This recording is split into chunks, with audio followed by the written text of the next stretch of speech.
how do I explain HOKA Cielo X1? It's like this. Adidas had this, the Adios Pro 3, and they put it on steroids and got this, the Prime X Strong. Well, HOKA's done the same. The Rocket X2 injected with steroids and then has become this, the Cielo X1. It's as simple as that. But this review is gonna start very differently because this morning I've chosen violence. Listen, normally when I do running shoe reviews, I like to form my own opinions, then share it with you guys, but I did it the other way around. I watched a lot of reviews before building my own. There are two things I want to explicitly disagree with that I've seen a lot of reviewers say about HOKA's Cielo X1. The first thing, the laces. Let's get into it. I actually love these laces. The reason I love them, 3 reasons. Number 1, they're a flat profile. When laces are flat, it kind of assures that they sit flat against the top of your foot.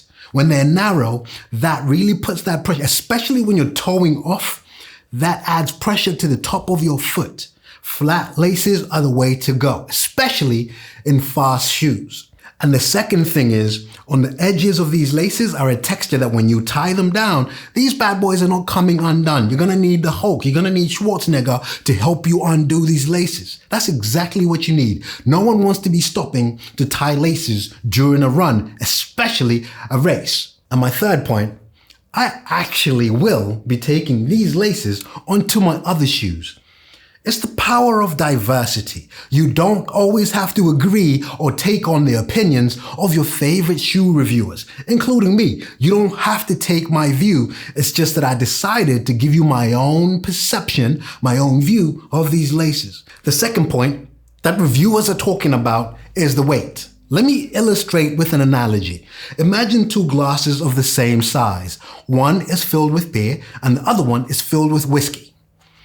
I want to assure you that if you drank both of these glasses are not going to have the same effect. One of these is going to get you absolutely bladdered, okay? It's the same thing with the weight of running shoes. Now listen, not every gram, not every weight of a shoe is going to be different just simply looking at that number, and you don't look at it objectively. You have to look at the reasons that that shoe weighs that much. Now don't get me wrong, some running shoes are bricks. And they're heavy and you go, you know what? Yeah. The weight of this shoe, I'll talk about it in a second, absolutely disappears because of the tech that's in here. I say that as a bigger guy. I say that as someone that's not chasing 3-minute per K pace in my races and someone who has a bias for max cushion shoes. I disagree with what everyone is saying about the weight of the shoe. With all of that controversy and violence done, let me review the shoe how I normally do. My name is Aubrey, I'm a runner and I'm good with being me. Yes, I know, I need to chill out a little bit. The 3 things you need to know about the shoe as always, let's start with the price. Now here is one thing I'm not gonna defend HOKA for. It's expensive, 250 pounds or $275, that's a lot of money. The second thing, let's talk about the stack. 39 at the back, 32 at the front. In women's, it's 37 and 30. Either way, a 7mm drop. Let's talk about the weight. I touched on this, but it's 275 grams in a UK 9.5. To me, that's not heavy. It's lighter than this. It's lighter than this. Now I know these are different functions, but you know what? I don't want to listen to that weight point. I don't think it's fair. Now it's at this point I should give you a disclosure. HOKA sent these shoes to me. I ran with them for the winter run. And therefore you might think I'm being biased and I'm trying to defend the hell out of them. No. The 2 things I don't like about the shoe, I've touched on one, the price. It's gonna be a limiting factor that not many people are gonna get to experience this because 250 pounds is a lot of money. The second thing I don't like about it, whilst I love, and you know I'm the king of gussetedness when it comes to tongues, the texture of this tongue is actually really good. but it's so stretchy that if you don't get it done right, it bunches up at the top of your foot that when you lace them down, it's actually defeating the purpose I just said, or the benefit I said about the laces. It bunches up in a very strange way that unless you take time to actually flatten the tongue out over your foot, it's going to bunch up and it actually does become painful. It took me a second to figure that out, but once you do, it kind of goes away. Now, the reason why it's an issue, it's because of how overly stretchy this tongue is. If I show you, that literally pulls so high, and when it does that, it kind of gets out of shape at the top. That is one feature I think HOKA can improve on. Anyway, let's have a normal chat, top working our way down about the Cielo X1. Let's start with the heel. Very strong structure at the back and a heel counter. And also, if you look in the inside, there is padding within the inside of the heel that does go towards that secure lockdown. I appreciated that. I didn't have any issues with heel slips, which I've had in some other shoes. So I acknowledge that as a plus in this shoe. Well done for that, HOKA. The second thing is the tongue. I like the fact that it's gusseted, fully gusseted. You know I love gusseted tongues. I am the king of gussetedness. I also like this tab up here, that when you're done tying the laces, you can tuck them in. What I don't like is that the knit material of the tongue is so stretchy that it can get out of shape slightly and therefore bunching up, like I mentioned before. I feel like that can be improved without losing the gussetedness, the fly knit material, and its breathability. In terms of the laces, I've already talked about that, but when we talk about lacing systems, this is as good as it gets for me. It's simple. They've put holes in the upper, they've reinforced those holes, and these eyelets aren't going anywhere. I actually like the shiny reinforcements of the eyelets. It goes perfectly in line with the look and feel of the Cielo X1. Next up, let's talk about the upper. Yes. Absolutely, yes. Now, when I review uppers, I talk about two things, the performance of the upper and the look. The look, tick.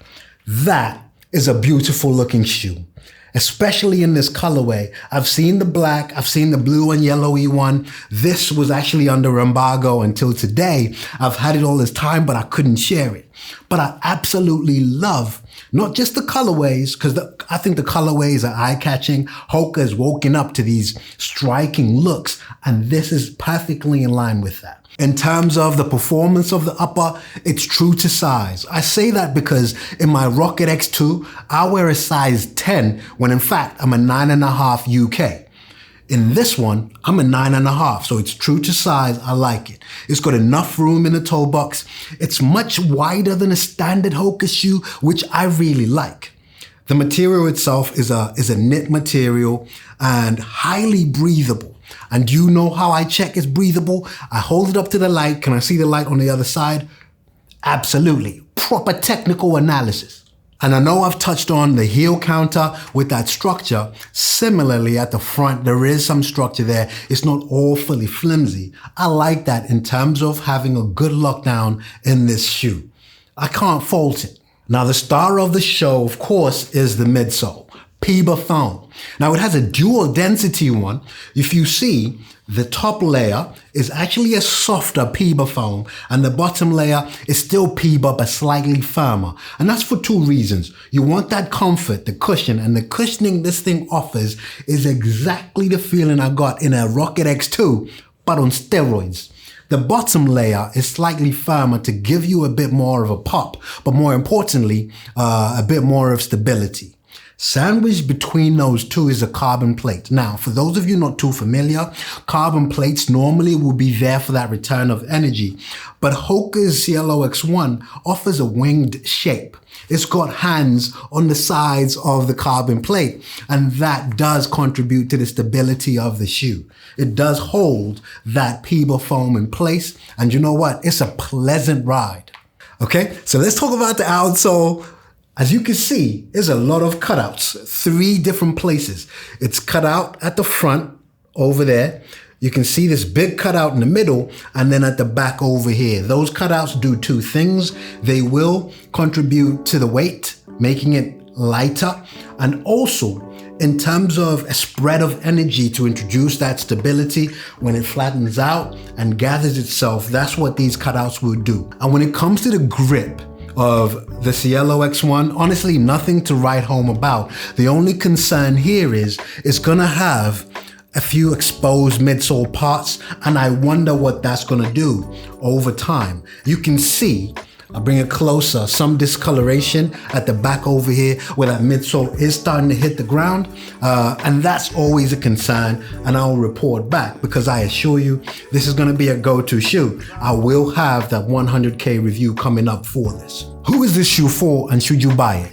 This shoe is gonna be amazing for all runners of all abilities. It's gonna be amazing for your long run at easy pace, or you wanna challenge it at marathon pace.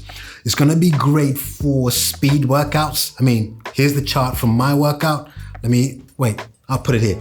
Here's a chart from my workout. It performed really well, and the fastest of that was around that 4 minute per K pace, which I was doing. But I'm gonna call on this when I do the half marathons, when I do my 10K. I'm probably go with the Rocket X2 for anything 5K, 10K, and it is my 10K PB shoe.